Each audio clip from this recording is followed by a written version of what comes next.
What's going on, people, and welcome back to another mix breakdown. Today we have a Rimzee vocal. This song is featured on Tiny Boost's mixtape, which I mixed and mastered, but obviously I've done a few Tiny Boost songs which you can check out on my page, so we're just going to focus on the Rimzee vocal, but we're going to break down the whole mix, the beat, everything. So yeah, let's crack on. Let's just play the track, and so you can get a vibe of how it sounds. Yeah, it's behind that door, G. Big magazine, no 4G. These fake rapping my story. Trapping, I'm an expert. Hood on my back, not a sweatshirt. Never did I come up off my friend's dirt. Sellings on sellings. Can't be on my block till like 2020. Put a step into stepping. Gotta respect us. I was still in when them odds was against us. Ain't. All right, so I try not to prepare too much for these mix breakdowns because I kind of want it to be natural. So let's start from the beginning. So I always start with my drums. The drums are the first thing that I mixed. So let's should we start muting some stuff? Let's mute our music and our vocals. Let's just mute those. Also, I'm going to solo save me so I don't cut out.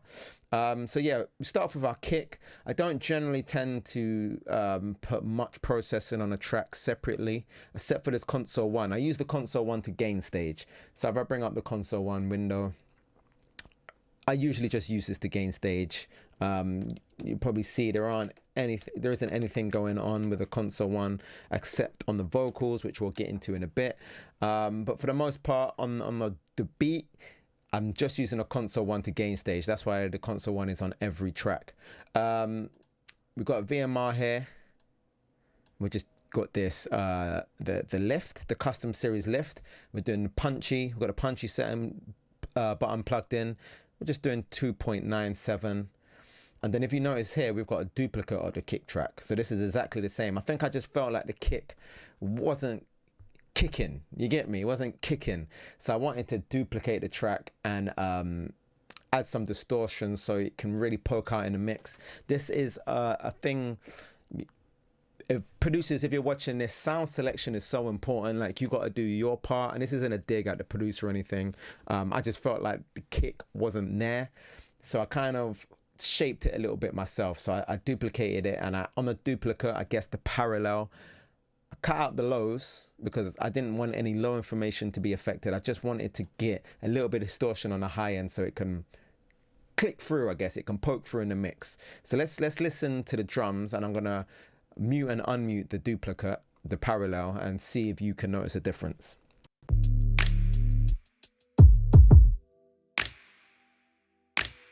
All right, let's go to a place where the drums isn't gonna just cut out like that.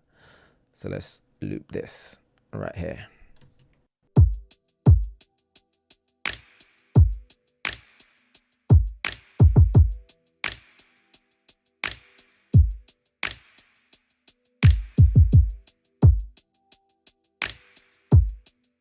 So you just get so much more high information on that kick with this.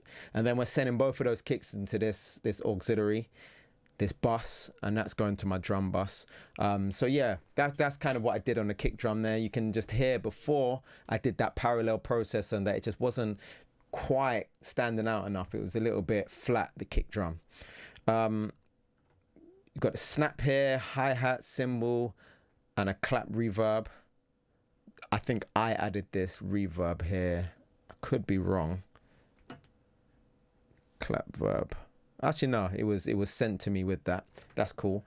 So this is all going to my drum bus here. And on a drum bus, we have a VMR. You've seen this time and time again. This is my favorite plugin for drums. I think with this on, you just hear all the details. All the details in the hi-hats and the cymbals, it just brings it out whilst also making the low end nice and beefy. We got the standard clip.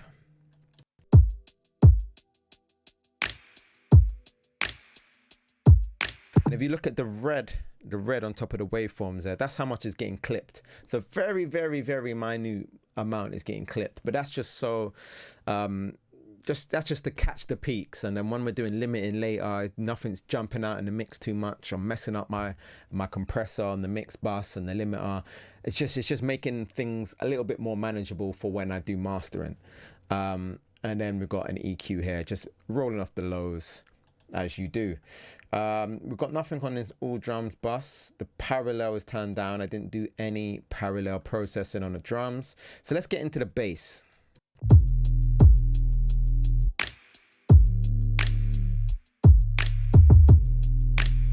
So that sounds very extreme, doesn't it? The highs that I've added on the bass. But when you add the music, it doesn't stand out as much.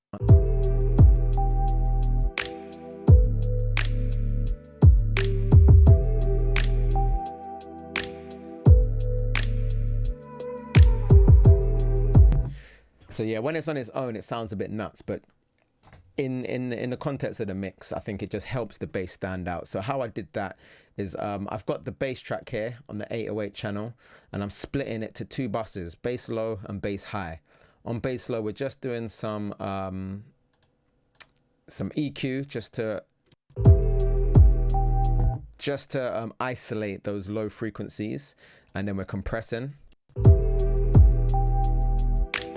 And then on the high ends, we're doing the same thing. Compressing, we've got this EQ here, but we're distorting it. We've got this green screamer by Brainworks, and then this EQ here is isolating the highs.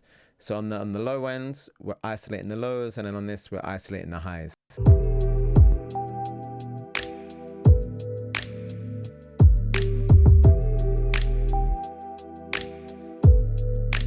And then the little micro shift makes the bass sound bigger.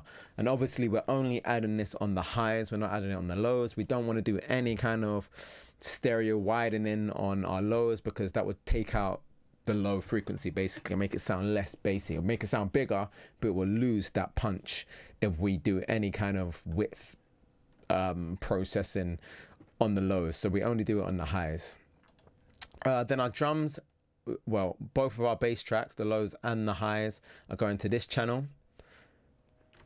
So this is a little MSM technique here. So if we get the kick, is it a kick? Yeah. So if you see here, the kick has the punchy button pushed in on a custom series, and the bass has the big button pushed in. So you kind of do the opposite. And they're both being sent to a Neve desk here on the virtual channels. Cool. Then after that, we have an R bass, of course. I've just lost myself. Oh yeah, R bass, a roll off, and then that's it. Then we're going into our drum and bass bus.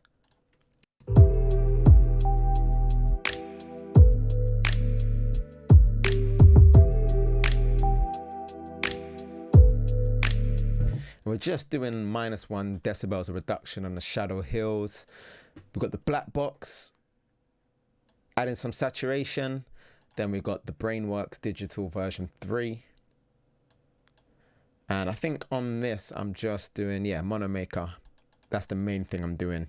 And just going back to what I'm saying, everything below 60 hertz, I want it to be in mono. That way our low end is always as punchy as it can be.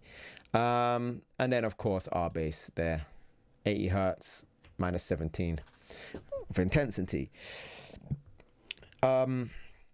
Orange, these orange tracks are the music, so anything that's not drums or bass basically usually goes into my music.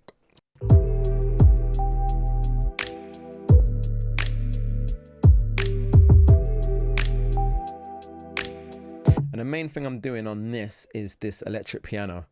I've just got the little radiator on there.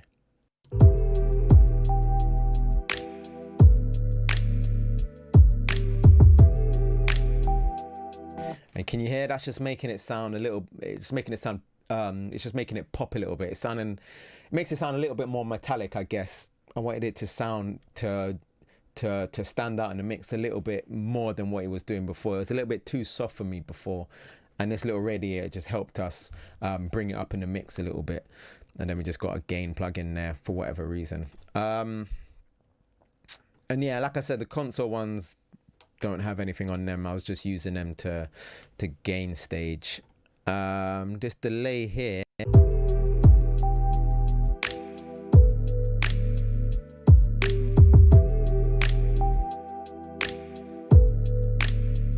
I'm not sure what that delay is doing. There might be, is there anything being sent to that? It doesn't look like it. What's the input? What's the input on that? Nah, probably would say there's nothing being delayed there. Maybe I had an idea to add and delay something and I just never did, but I don't think that track is being used. And then yeah, all of these tracks here, these orange tracks, are going to this music bus. And that's got VMR on it and a RC20 retro color. Now, I don't use this as much anymore because I've noticed that a lot of producers are using this anyway. So a lot of the time I'm getting stems in and I've realized that this, I can hear that this is being used on it. So I don't use it as much because producers already use it. they've cottoned on to the secret weapon, which is cool, that's fine. And then our instrumental, so all of this, the music, the drums and everything is going to our instrumental bus here with the curb bender EQ on it. These are the settings, got some, what's that? 300 Hertz. 400 Hertz. I guess there was some information in the low mids that I wanted to boost. And then some 20k. What's this EQ doing?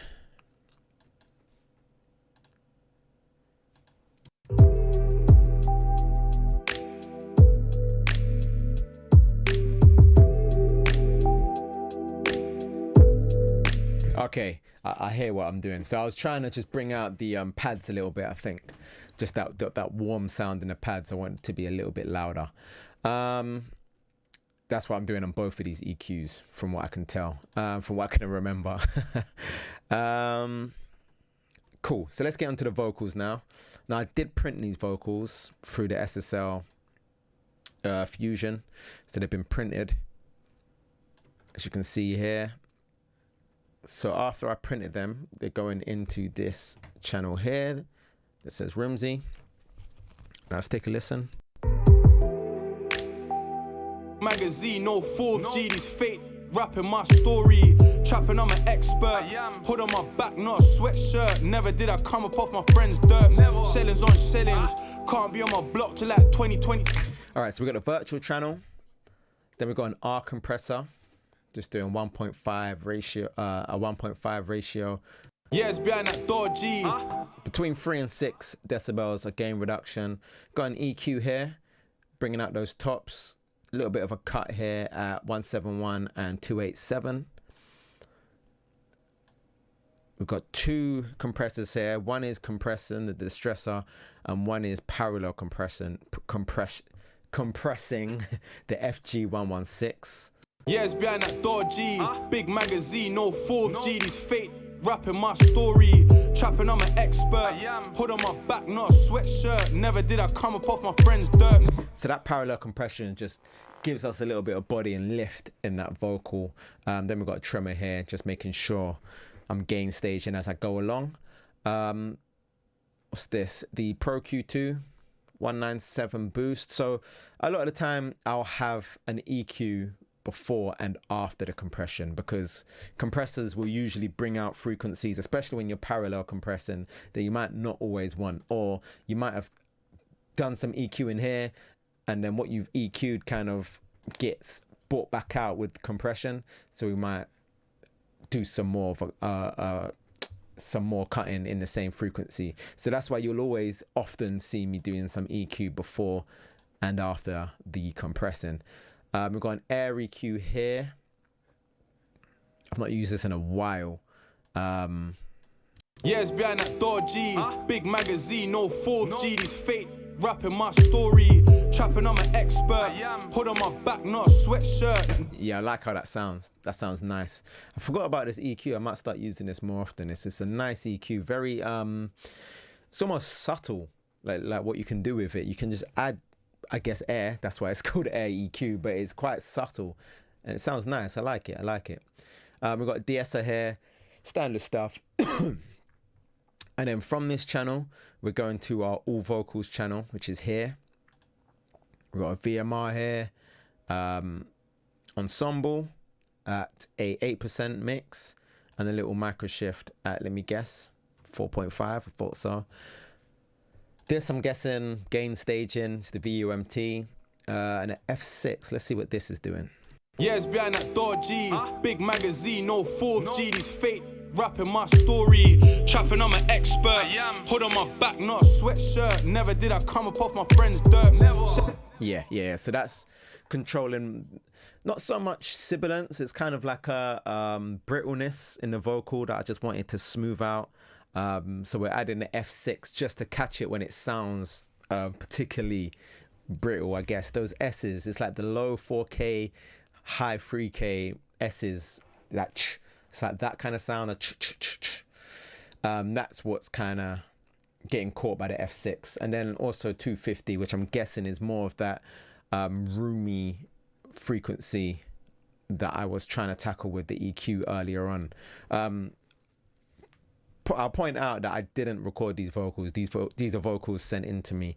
Then we've got room reverb. You already know how I feel about room reverbs. I just add them to add just a little bit of depth to the vocals and a little bit of almost high frequencies, a bit of air. If the vocal is sounding too dead, I like to add a room reverb. Yeah, it's behind that door, G. Big magazine, no fourth G. These fake rapping my story. Trapping, I'm an expert. So you can hear it just brings out kind of like the low mids a little bit, makes it sound a little bit more deeper and open, I think is the word that I'd probably use. And we've got another reverb here, 8%, medium hall, deverb. You can't beat a good old deverb. Yeah, and then we've got our effects that I'm not going to go into. My effects don't change. If you've watched any of my videos, it's the same kind of stuff. Let's look at the mix bus though before we wrap up. So we've got a VMR here, virtual mix bus, Pro Q2. We've got a little bit of a high boost here as well. It's bringing up the high frequencies a little bit. We've done a few cuts as well, 70. Let's see what that is. Big magazine, no. So there's a little bit of ringing there going on at 197, and it's about the same frequency that I was tackling back here, 197. Yeah, like there must have been a ringing in that vocal that I wasn't feeling, probably like a room ring for where it's been recorded. SPL Iron, which I've not used on my mix bus in a while, so it's the settings parallel. I've got it in at 50%. Cream EQ, the Cream 2 EQ. I love this too. 2.7K on this EQ is brilliant. 200 hertz. Don't usually do that on this EQ, but there you go. SSL compressor.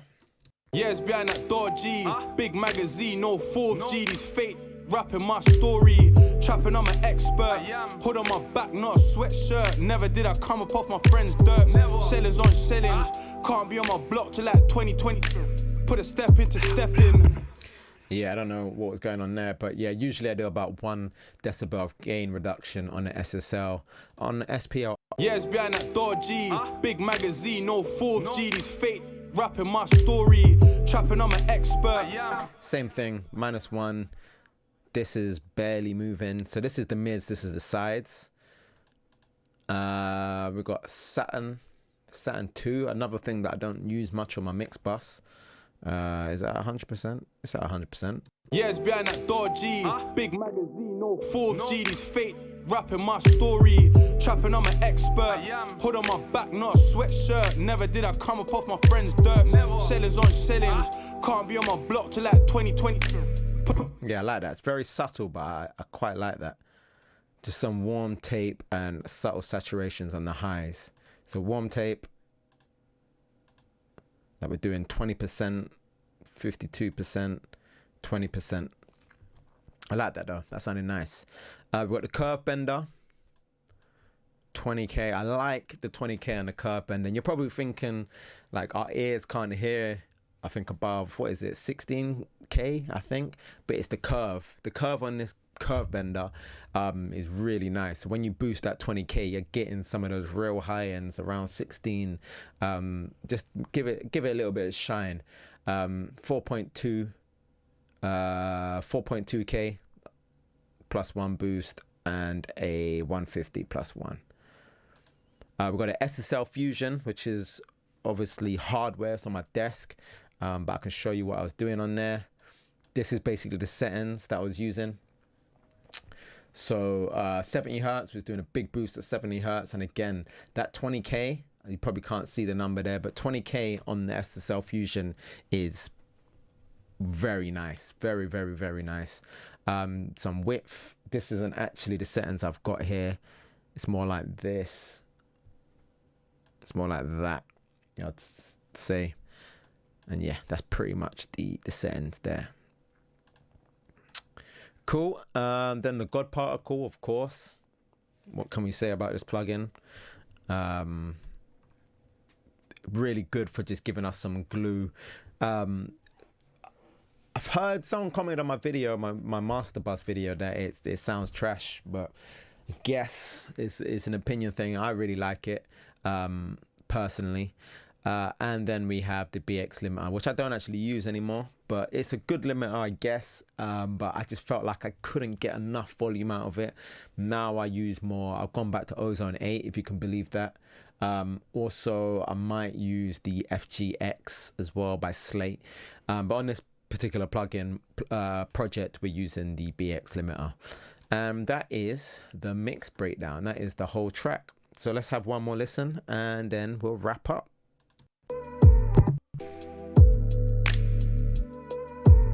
Yeah, it's behind that door G. Big magazine, no 4th G. These fake rapping my story. Trapping, I'm an expert. Hood on my back, not a sweatshirt. Never did I come up off my friend's dirt. Shellings on shellings. Can't be on my block till like 2020. Put a step into stepping. Gotta respect us. I was still in when them odds was against us. Ain't nothing they can tell us. Brown seats, interior look like cereals. But it's last all. I forgot the Ad-libs. So these are the plugins that I've got in the Ad-libs. I've got a FabFilter Saturn 2. Doing some basically saturation. And then we've got the auto panner as well. The console 1 is 28.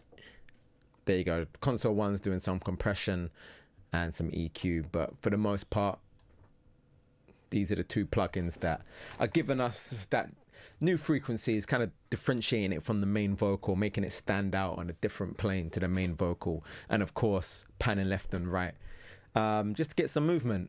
And yeah, that is the mix breakdown. I've not done one of these in a while. Try to get through it as quickly as possible to make sure the video isn't too long. I hope you guys enjoyed it. If you want to see more of these, make sure you let me know in the comments below if there's any track that you know that I've mixed that you want to see a mix breakdown of. Also let me know and I'll try and get that done. And yeah, if you make sure you leave a like, make sure you're subscribed if you haven't already, and I'll catch you guys in the next video. Peace.